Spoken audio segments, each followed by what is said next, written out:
self-evident stuff, or it should be self-evident stuff. This is not hard. And we've been fighting this fight because the world has been moving away from capitalism and freedom.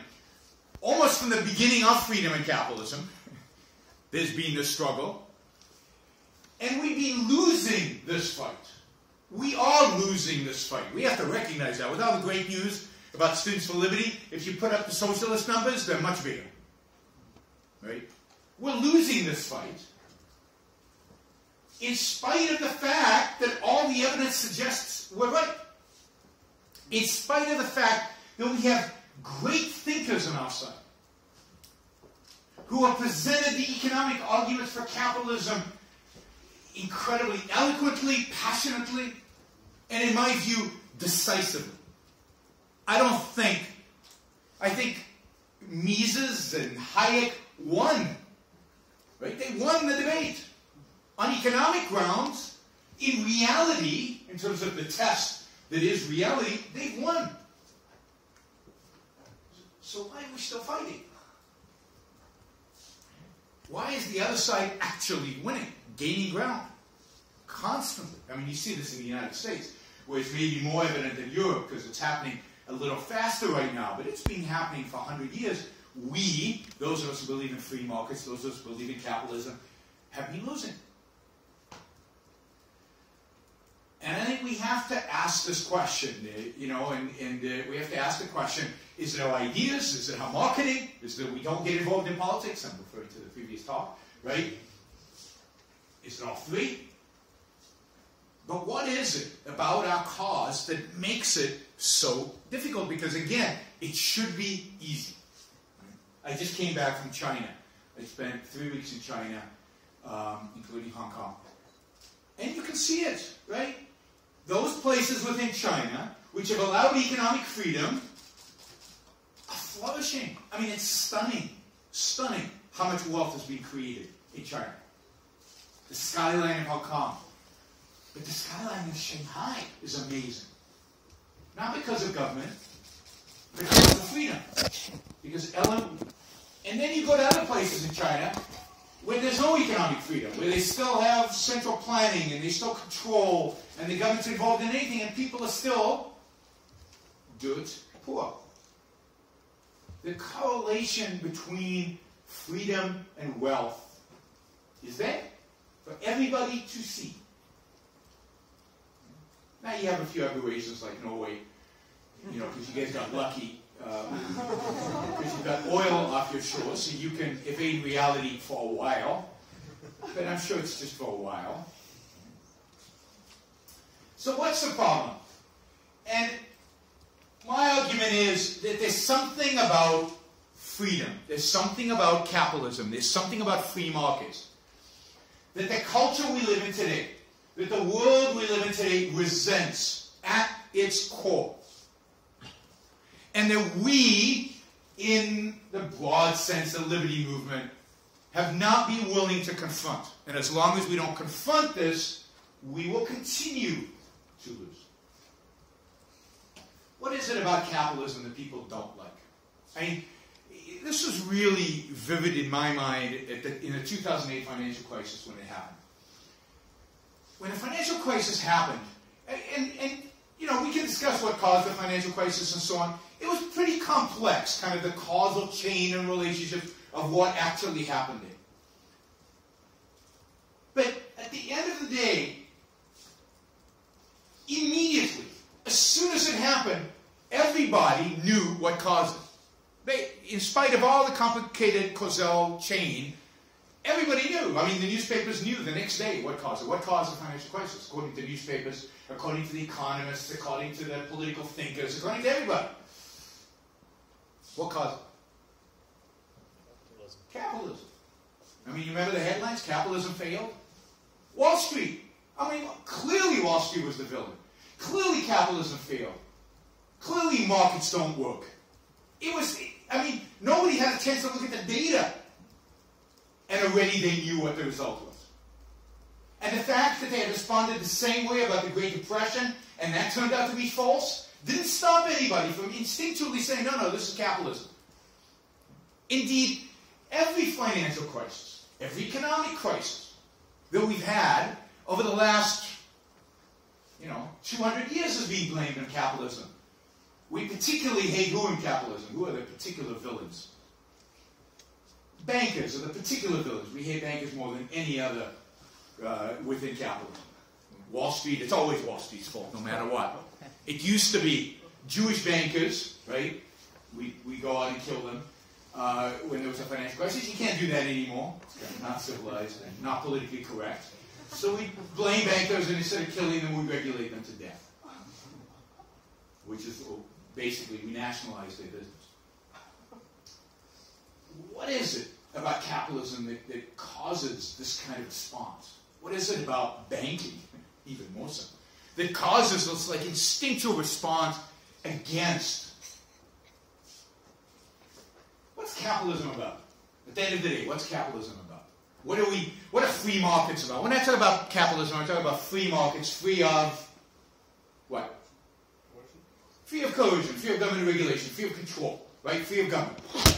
That's what I mean by free markets. That's what I mean by capitalism. What do people engage in activities in the marketplace? What do people produce stuff like this? Right? Why does Steve Jobs make this? Scandinavians, you gotta lighten up a little bit and speak up. Right? Why do people make this? To make money. To make money, right? To make money. Steve Jobs, profit margins in this, supposedly on the iPhone 6 that just came out, something like 65% profit margin. People take it apart and figure out how much it costs the components and so on. Huge profit margins on this. They make this to make money. We go to work, we produce, we become entrepreneurs, we become businessmen to make money. For whom? For ourselves. For ourselves, for Steve Jobs, for Apple shareholders, for Apple's executives, for themselves. Is it only about money? No, if you talk to entrepreneurs, it's not. They'd even say it's not primarily about money. It's about what? What else is it about? Passion. Passion. This is fun. This is exciting. Steve Jobs was excited to go to work every day to do something beautiful like this. But whose passion? Whose fun? His fun. His fun. This is about Steve Jobs. Business is about the businessman. Businessmen do not get up every morning and say, how can I maximize social utility? Certainly Steve Jobs didn't. How many focus groups did he do for this? I mean, if ever there was proof that supply drives demand, this is it. Because he asked nobody what we wanted. He asked nobody what features we liked. He produced what he thought would be good. And we learned to love it. Right? The demand for this was created by Steve Jobs. It didn't exist before he invented it. So Steve Jobs does this for Steve Jobs, right? And I like to tell the story of the first time I bought an iPhone. It was in 2008, right? The financial crisis was happening and the economy was spiraling out of control. And I went to the mall to buy an iPhone because I wanted to stimulate the U.S. economy. Because that's why you go shopping, right? Because you care about your fellow man, and you care about the shopkeepers, and you want to make sure that there's employment. And, right? And no, why do you go shopping? Self-interest. Yeah, it's to pursue your own self-interest because you think it'd be cool to own the latest phone, or you think it'll make you more productive, or you'll look good in the latest shoes or the latest suits or whatever, right? You go to the mall to try to make your life better. And the people working in the mall are working there to make their lives better. And this is not, I mean, we all laugh at this as if it's some new revelation, but this isn't new. Adam Smith said this, right? In The Wealth of Nation, Adam Smith says that baker does not bake the bread because he loves his fellow man. He doesn't bake the bread for you. He bakes the bread because he's trying to make a living for himself. The grocery store doesn't do it out of a love of mankind. It does it to make a profit, to take care of themselves. What drives markets is people's pursuit of their self-interest. What drives markets is people making money, having fun, pursuing their passions, pursuing it for the sake of themselves. Markets are about self-interest. Markets are about the pursuit of self-interest. And yet, what are we taught about self-interest? What did even Adam Smith believe about self-interest? Evil? Yeah, that it's not good. That it's not good. That self-interest morally, ethically, is tainted. It's bad. I mean, my mother, I grew up in a good Jewish family, and my mother taught me, think of yourself last. Think of other people first. What is nobility? What is virtue? What is goodness? What is the good man? That's sacrifice. That's being selfless. The essence of morality we are taught by almost everybody, from our preachers, our rabbis, to our philosophy teachers. The essence of morality is to be selfless, is to serve others, is to suppress our self-interest, to deny and reject what it is that's good for us, and to focus on what's good for other people. Now notice that nobody actually believes this stuff, right? My mother didn't actually want me to think of others first and think of me last. Certainly Jewish mothers don't believe that. They want their sons to be successful and daughters to be incredibly successful, which success requires what? Being self-interested. But it's inculcated into our culture that we think that that's what morality demands of us. We think that that's what's required. To be a good person, I can't be self-interested. To be a good person, I have to be selfless. I have to sacrifice, or at least I have to say that, and I have to demand other people do that. So, at the core of our culture is a moral code that says that morally, your life is not yours. That morally, you're born obliged to serve other people. Purpose of life. Morality is that code of values to shape your life, to guide you through the important decisions of life. That's the purpose of morality, and I'm a strong believer that we need morality. We need principles to help us in our pursuit of a good life. But the common morality tells us that the pursuit of that good life is service to others, is not the pursuit of our own self-interest. Now already you can see a conflict there. Capitalism is all about self-interest. Morality tells us self-interest is bad and we should be pursuing other people's interests. Now Adam Smith tries to square this off by saying, look, it's true self-interest is a little yucky, right? But it turns out that if everybody pursues their self-interest, society's better off. So if everybody pursues vice, we get a virtue. Nobody buys that. Nobody buys that. And in my view, this is why we're losing. Because we refuse to challenge this view. We refuse to challenge the view. And of course, what happens when we don't live up to our morality? So we have this moral code that says we should all be Mother Teresa, right? That's the ideal life. She's a saint. You guys aren't saints, right? We want to be Mother Teresa. We should be Mother Teresa. It's not like we want to be. We should be Mother Teresa. But we're not. So what happens? How do you feel? You're pursuing your self-interested life. You're buying nice clothes. You've got a nice iPhone. You're following your passions. All of that. That's good. But deep down, you remember your mother told you should be Mother Teresa. What happens when you get that conflict? You live one way, knowing you should live another way. Guilt. Guilt. Guilt is a powerful emotion, particularly in the West today. hugely powerful. And it's used, guilt is a phenomenal tool to control people. Ask any Catholic or Jewish mother. They know. You know, if you guilt people, now you have control over them. And in the West, it's all over. The environmentalist movement has got this down. They are great at it. They continuously guilt us, right? We continuously have to feel guilty for driving nice cars, for buying nice stuff.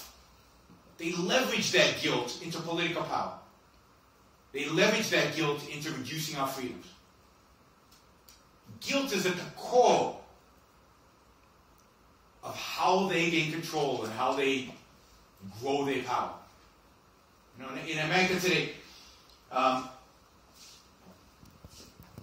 you know, people argue that politics is all about pocketbook issues, right? We vote economic interests. We vote our economic interests, right? I wish that were true. If people voted the economic interests, we would have laissez-faire heaven. Because what's the best for the pocketbook? It's freedom. But people don't vote that. People vote against their economic interests all the time.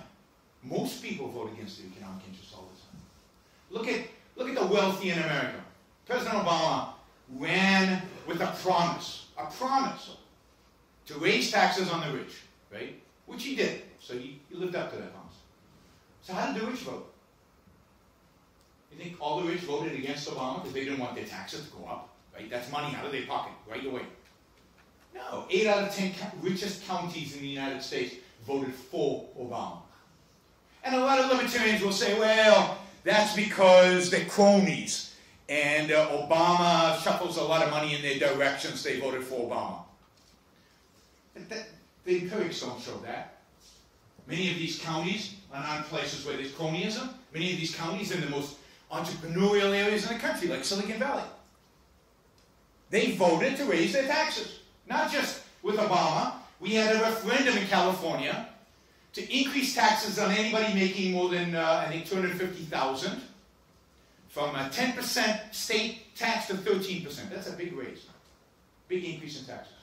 How did rich people vote? In Hollywood, in Silicon Valley, they voted for it. To raise their own taxes by 30%. They voted for it. Why? Because they're guilted into it. In California, for example, they were told, you know, if we don't raise taxes on you know, you're responsible for all these kids, and these kids are not going to be able to get an education. We're going to have to cut tuition, we're going to raise tuition, we're going to have to cut subsidies to schools, and it's your fault, right? And you have to be selfless. You have to give, because it's your moral obligation to give. Nobody made an economic argument. Raising taxes is good for the California economy. Nobody said that. They all used a moral argument. It's your moral obligation to help those kids. The only way you can help those kids, since you're not writing checks voluntarily, is for us to force you to write those checks. And everybody says, okay, here, I'll vote for you so you can force me to write bigger checks. But that's what they do all the time. Because it's your moral obligation. You're supposed to be selfless. You're supposed to care for people who need stuff. You're supposed to take care of them. And you're not doing it voluntarily. Yeah, you give to charity, you rich guys, but not enough. There's still people in need. There's still people suffering. It's your moral obligation to help those people. So all we're going to do is help you be better people. We're going to help you be moral. How? By raising your taxes, by taking your money, by stealing your money and giving it to them. See, when nobody except libertarians even thinks about that as stealing. They all think, no, this is just making them a better person. This is just a moral thing to do. Redistribute wealth to help the people in need. They need it. Who are you to stop that? It's moral. It's good. It's virtuous. Nobody out there in philosophy says that forcing people to do a good thing is bad. Conventional philosophy? It's fine to force people if it's going to help them. So I force the rich person to be a better person. He'll get into heaven this way. The whole idea of a non-coercion principle, nobody other than the people in this room believe in that. Right? They're fine with coercion if it's for a good cause. What's a good cause? Helping somebody in need, because that's what we be taught is the essence of being good, the essence of morality, the essence of virtue. Take Bill Gates, right? Here's a guy who built Microsoft, right? Microsoft products have changed the world. You could argue have made everybody on the planet better off. There's almost nobody on the planet who is not being touched by Microsoft, whose life is not somewhat better off because of Microsoft, right? So even by the standing of helping people, there's probably never been a company that's helped more people than Microsoft. Maybe Standard Oil, another villain, right? How much moral credit does Bill Gates get for helping all those people? None. Zero. A negative. Why does he get negative moral credit? Because he dared make money off of it. Right? He dared become the richest man in the world. When does Bill Gates become a good guy based on our culture? Yeah, when he leaves Microsoft, starts a foundation, starts giving charity. Now, how many people's lives will he affect through his charity? I don't know, tens of thousands, maybe hundreds of thousands. But in Microsoft, he affected the lives of billions of people. And he gets zero moral credit for it. While he's giving charity, he's going to affect the lives of 100,000 people. He's a good guy. Why? Because he's not making money off of it. There's no perceived self-interest behind it. Now, he's not quite, people don't actually like Bill Gates yet, right? We're still suspicious of him. Why? Because it looks like he's having fun doing it. Right? And he flies around in his private jet, and he lives in a big house, and he has a magnificent yacht, and he's still got $70 billion in the bank. What would he have to do to become a saint? Right? To be a real good guy? To be something that we write about in the history books. I mean, nobody will actually want to be him, but everybody will write about him as a great guy in the history books. What would he have to do? Give it all away. Yeah, give it all away. Live in a tent, and if he could bleed a little bit, then we'd really get behind this moral heroism of it. Now we laugh, but it's true. It's actually true. The culture we live in today respects giving, respects sacrifice.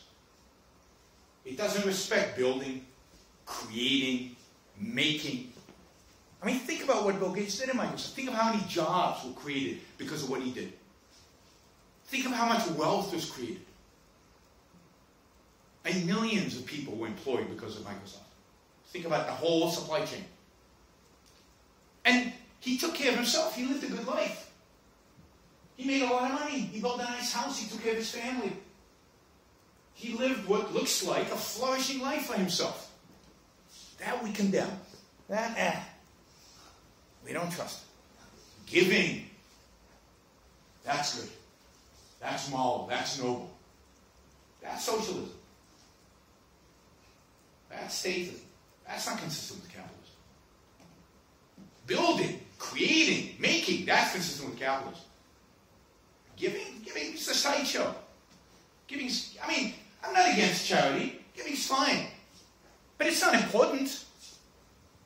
It doesn't raise the poor from poverty. It doesn't create the wealth we have around us. It's nice. You want to live in a society that's charitable. It's just not important.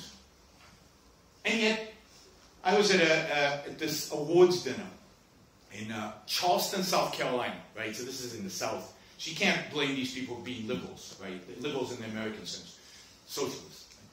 Right? These are conservative, supposedly free market types. And the awards were Lifetime Achievement Awards. So these were older. And they read these long bios, right? Long biographies.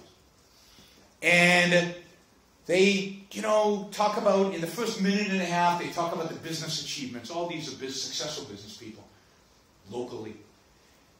And then the other 9 minutes, 1 minute on business success, and the other 9 minutes on what? Charity and community service. That's what's important in life. That's, in my view, sick. Wrong. Fundamentally, morally wrong. I mean, these guys built something. They created stuff. They created businesses. They made their lives into something. And they employed people. And they created a community around them to benefit from them. But in order to get respect, they have to do community service. They have to go to soup kitchens and hand out soup to homeless people. That makes you a good person? But again, that's the world we live in. Luckily, they had me as the speaker after they handed out their awards, and I gave them help.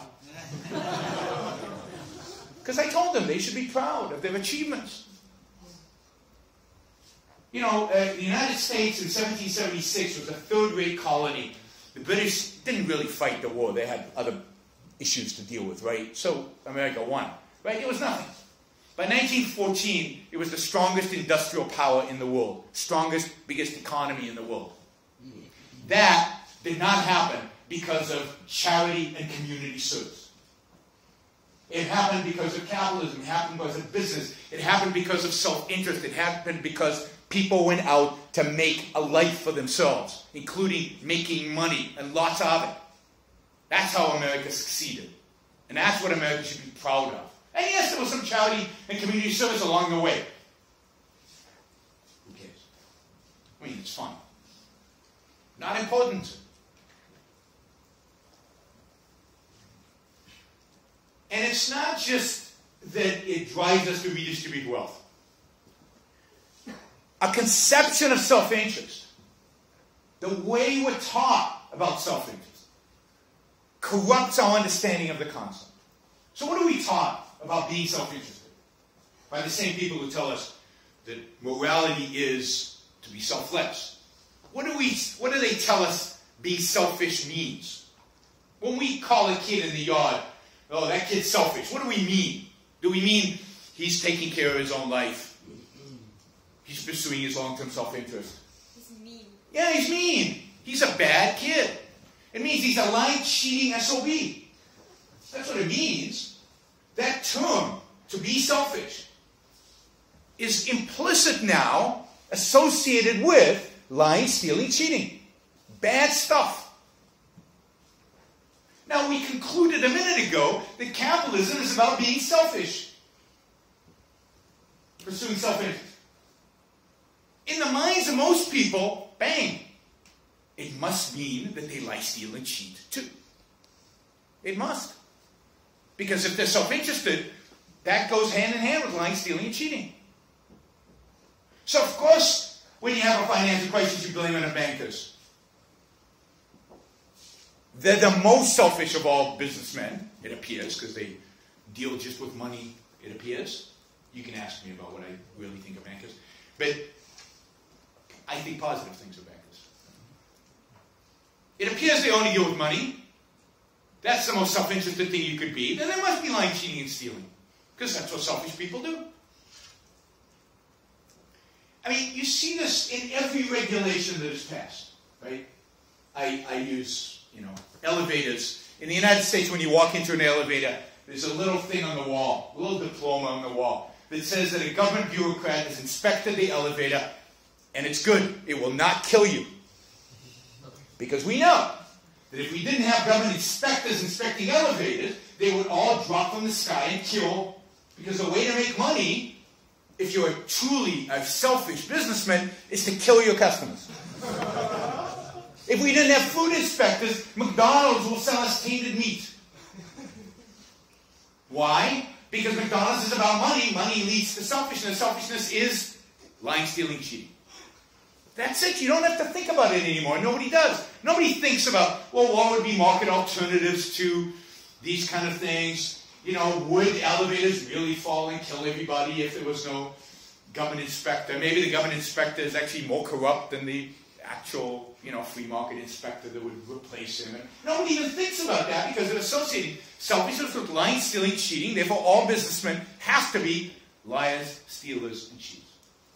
My mother's a good example of all this stuff. My mother told me when I was very young, she said, anybody who's a millionaire is a crook. The only way to make that kind of money is by lying, stealing, and cheating. In her mind, it was just, and we're talking about pretty intelligent woman, right? Educated, your morality leads you to that conclusion, even if reality out there contradicts it. And people don't pay attention to reality. People don't learn from experience. People shape their experiences based on their ideas. They learn what they want to learn. It's very unusual for somebody to really change their mind about something because of an experience they had. They'll rationalize, they'll create stuff. You know, the Paul Krugman style, the stimulus doesn't work, and it doesn't work, and it doesn't work. Why? Yeah, it's too small, which is, you can't refute that, right? I mean, you can, if you know economics. But whatever the size of the stimulus, you can always say it's too small. 900 billion is too small, 3 trillion is too small. It doesn't matter.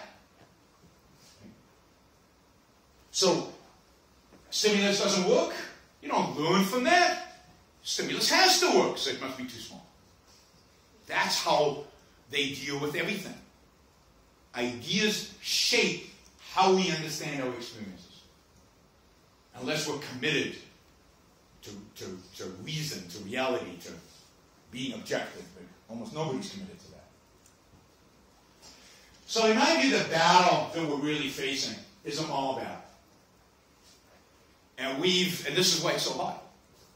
Much more difficult than economics. Economics is easy to talk about. Economics is easy to do graphs. I can show you in 5 minutes, and I've done this to economics classes, why the minimum wage is the dumbest law ever passed from an economic perspective. It's stupid. It doesn't make any sense. It hurts everybody. There's a tiny group that benefits. But everybody else loses. And you can do it in a supply and demand graph on the board, quickly, 5 minutes, all the students get it, they all pass the exam, and then you ask them, will you follow the minimum wage? And everybody raises their hand. Just you've explained to them why it's so bad, and they still raise their hand. Why? Because it makes you feel good. Because it's morally appealing. Because I've done something to help the poor, and after all, isn't that what it's all about? It's about morality. It's about ethics. So we have an entitlement, a redistribution state, a state that redistributes, in my view, because of morality, because we believe that those people in need deserve it, and then all the state is doing is helping us fulfill our moral obligation. And we have a regulatory state for moral reasons. Who can trust those guys? They're selfish. We can't trust them. And this will grow because we know the regulatory state and the entitlement states feed on themselves unless we're willing to challenge the fundamental.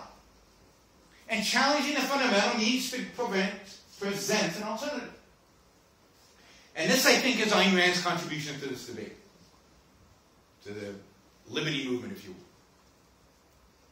Is her moral theory. Her moral theory rejects the notion that your life belongs to other people, that your purpose in life is to serve, that your purpose in life is to live for others. Because she asks a very simple question. Why? Why should you live for other people? Why is their lives more important than your life? Why is other people's happiness more important than your happiness? There is no answer to that, other than because somebody said so.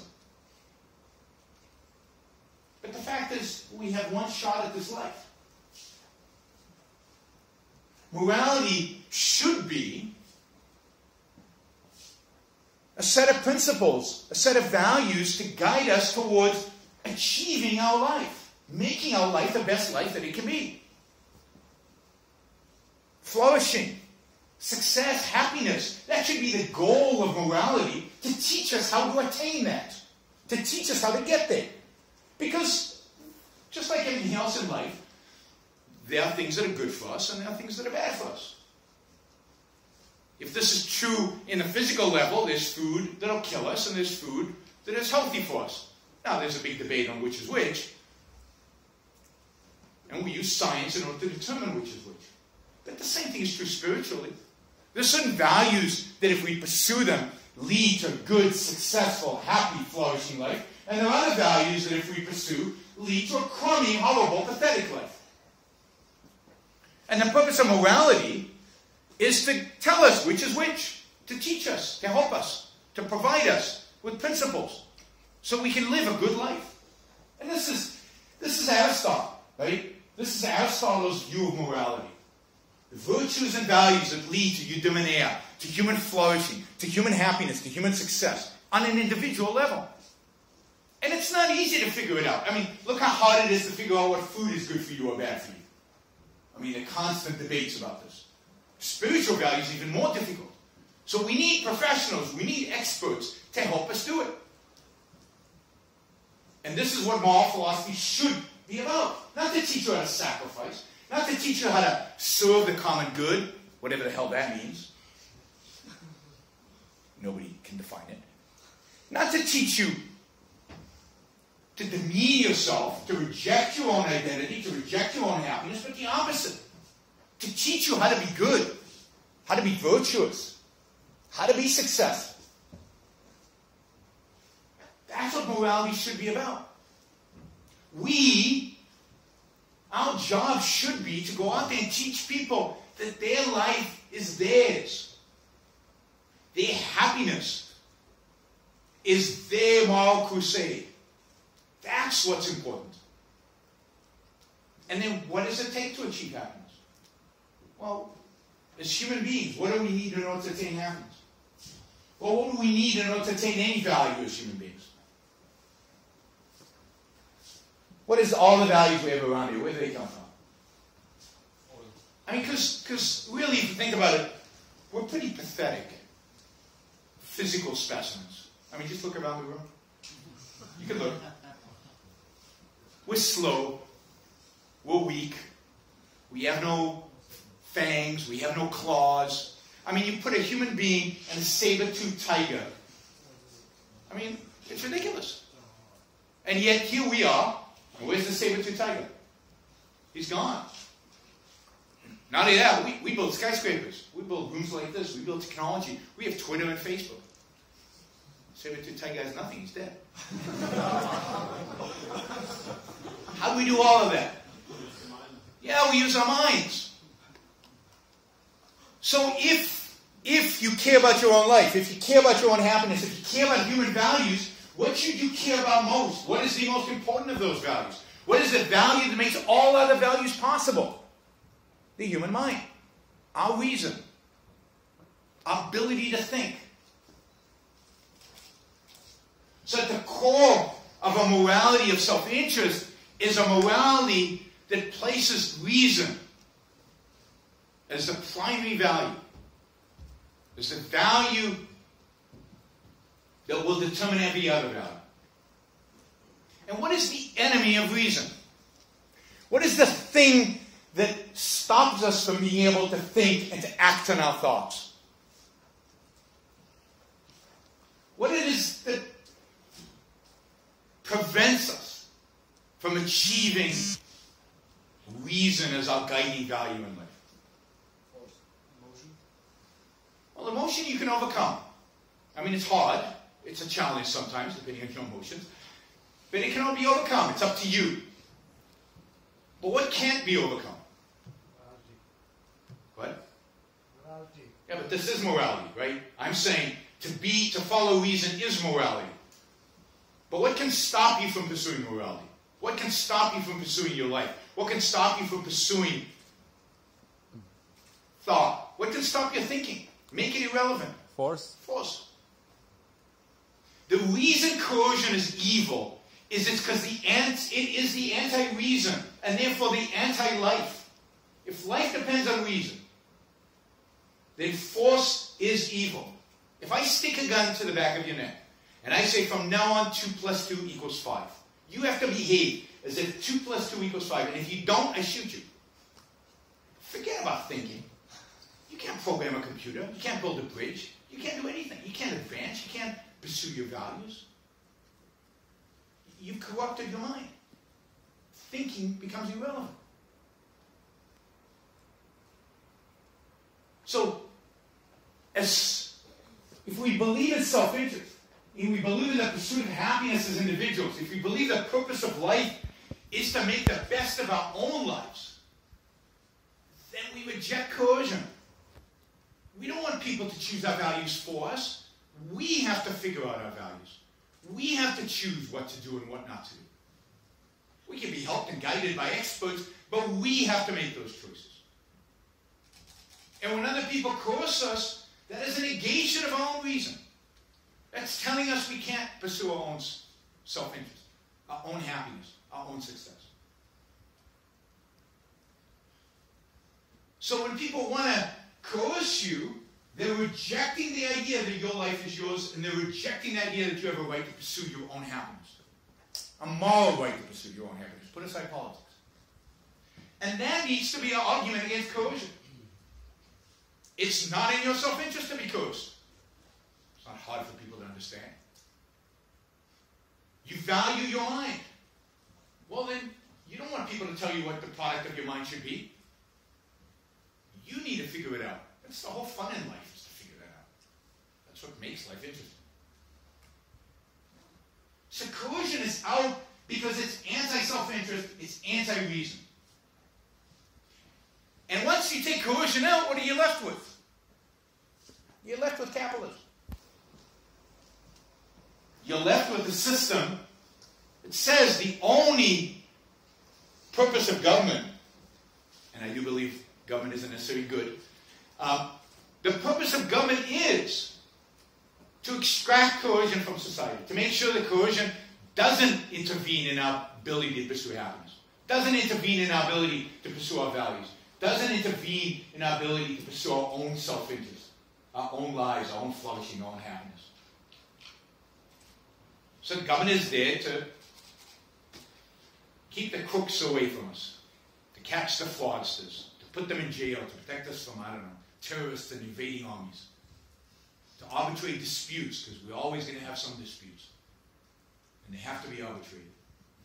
But other than that, anything else it does is coercion. See, all of those actions are not coercive actions. They're actions of self-defense.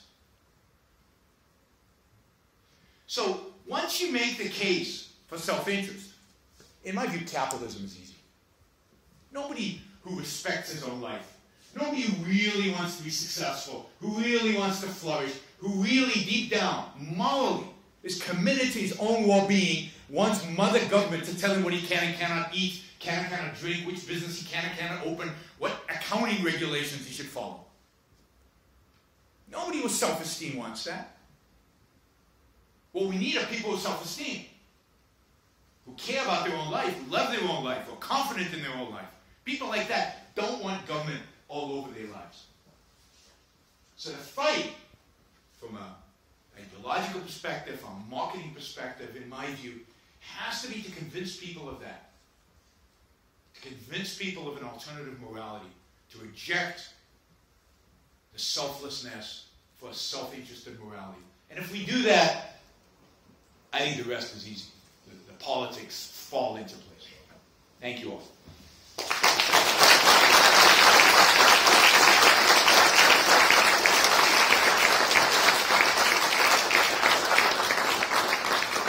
So we've got a few minutes now for questions, and then there's a question period after the break.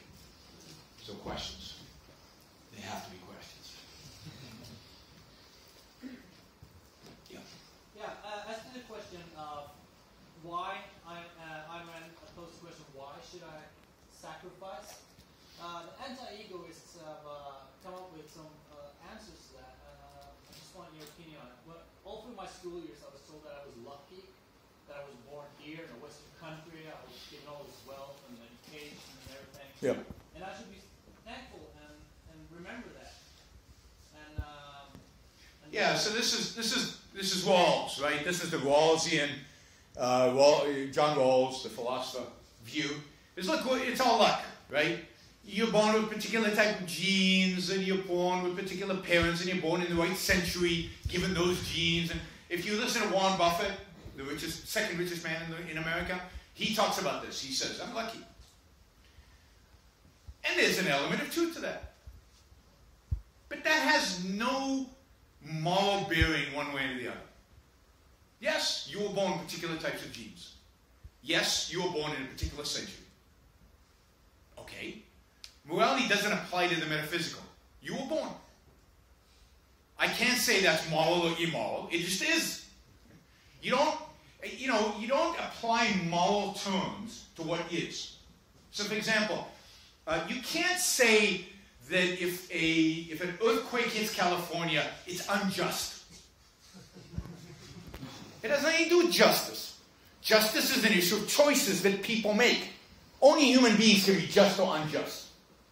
If you don't have free will associated with it, there's no issue of justice. So it's not just or unjust that you're born in Norway and somebody else is born in Rwanda. I mean, it's sad that they're born in Rwanda. And you should be happy that you're born where you are. But that's it. It's not an issue of justice. It's not an issue of fairness. It's not an issue of morality. And then, of course, the real issue here is, okay, so you're born in wherever you're born. What do you do with it? So there's a big debate in psychology, right? Nurture versus nature, right? These are the two options we're given. You're determined by your genes. We're all just determined by genes, and you can't do anything about it, and that's just reality, so it's all luck, and it doesn't matter, right? Or you're determined by your environment, and you can't do anything about it, and you're just determined by happenstance of who, and that's the debate, right? And really, radicals out there say, no, it's a mixture of the two. All of that is nuts. It's complete bogus. What are you really determined by? Free will? Yeah, your choices that you make. Yes, there's an influence of genes. I can't play basketball like Michael Jordan, no matter what choices I make. But there are other people who are born with exactly the same genetic advantage as Michael Jordan was. What made the difference? Michael Jordan worked hard. He made the choice to go out there and work hard. And you look at great athletes, people who look, it looks easy for them, right? It's not just genes, and it's not just the environment. They chose to wake up early and go with Michael Phelps, go swim every morning at 4 o'clock or whatever, right? Swim for hours every day. It's choices. What makes you who you are the choices that you make. Conscious or unconscious. This is why it's so important to be conscious. And to be no, it's important because people go through life without thinking. They're making implicit choices, but they're not really thinking about it. They're not using their reason. They're not using their rational mind. And that's a shame. That's a tragedy. That's a waste. Waste of a life. So you want to be in control because your choices are what shape you. And yes, all these things have impact, but that's not what morality is about. Yes. In a lifeboat situation, would you kill an innocent, or would you go down just? In a lifeboat situation, it doesn't matter. It's a lifeboat situation. Morality is not about lifeboat situations. Morality is about what you do every single day. What you do when you wake up. How you engage with life. Now, in a lifeboat scenario, I don't know. But it doesn't matter. My point is, you don't evaluate people based on their behavior on a lifeboat. Because that's not life. Life is what you do here. But for some it is. What's that? For some it is. Every day is a lifeboat situation. So almost nobody is in a lifeboat situation. Rwanda was mentioned. Yeah, people in Rwanda, when they were being massacred left and right, it was a lifeboat situation. And to make moral judgments about those people is very difficult, except for the people who are doing the murdering, where you can clearly make lifeboat situation. But can you make a moral argument for, one person who shielded other people and some people who didn't because they were afraid they were going to be slaughtered if they did? Can you say these people are bad people? No, I don't think you can. Morality is not about those situations. And I'm not trying to cop out of it. I don't know what I would do. And I don't think it matters. So if you're in a lifeboat situation, you got two people, only one of you can survive. Would you kill yourself or would you kill the other person? I mean, if it was my wife, I'd drown myself. If it was a stranger, I'd probably kill him. I'm not proud of that answer. I don't think it's the right answer, the wrong answer. I'm just saying that that's not what morality is about. Morality is about what I do on a day-to-day basis. And it's a mistake. You see, all ethics classes, I don't know if you watched, there's a famous ethics class that is taught in Harvard, and millions of people watch it on the web on YouTube. Sandel is the name of the professor. And the whole class is emergencies. You're on a cart and you can pull a thing, and should you kill 5 people over here, but if you pull the lever, you only kill 1. Which should you do? Who cares? Don't get yourself in those kind of situations. I mean, generally, you'd rather kill 1 than 5. But that's kind of utilitarian, that's it. But that's not what life is about killing people. Life is about living. It's about producing, it's about creating. So, I don't think we can generalize from lifeboats. We can certainly try to figure out what would I do, but we can't generalize from that. We need to generalize from day-to-day living. And you're right that a lot of people in the world lived in lifeboat situations, and that's sad and tragic. And we want to get them out of the lifeboat situation. We don't want to give them advice on how to live in a lifeboat situation. It's irrelevant. What we want to do is get them out of that. We want to get them to where life is normal, where they don't have to live lifeboat situations every day. Yeah. Further on the question of morality, would you say that instead of trying to have universal code for morality, that you kind of have to have like a flexible one? Would you keep on adjusting it to what you find reasonable to the situation? Well, no, I don't think it can be flexible. I think there are principles. And just like the principles, it's never good for you to eat poison. I think, for example, stealing is like poison, in my view. And you can ask me why. It's never good for you to steal. It's never good for you to steal. Now, yes, you can create a lifeboat scenario where I would steal. But it has to be a lifeboat scenario in a normal life. It's never going to be good for you. And it's healthy to have principles. Life is complicated. There's so much going on. There's so many variables. There's so many things to do. If you had to recalculate every time, should I steal, shouldn't I? What will happen if I steal? The banana's right there. What do I do? You couldn't live. But if you come to the conclusion at some point in life, which I think most of us do, stealing's not good for me, then I don't have to rethink it. Banana's there, I'm not going to steal it. Right? I don't even want to steal it. It never even crosses my mind because I've decided stealing is bad or lying is bad. No. So principles are incredible time savers. Epistemologically, they made it possible for us to think effectively and to use our time well, so we don't have to recalculate everything. Now, little stuff, the particular issues, particular choices between values that we might have that change over there, you have to reflect. Sure, but you have to be guided by certain principles. Otherwise, your life's going to be a mess.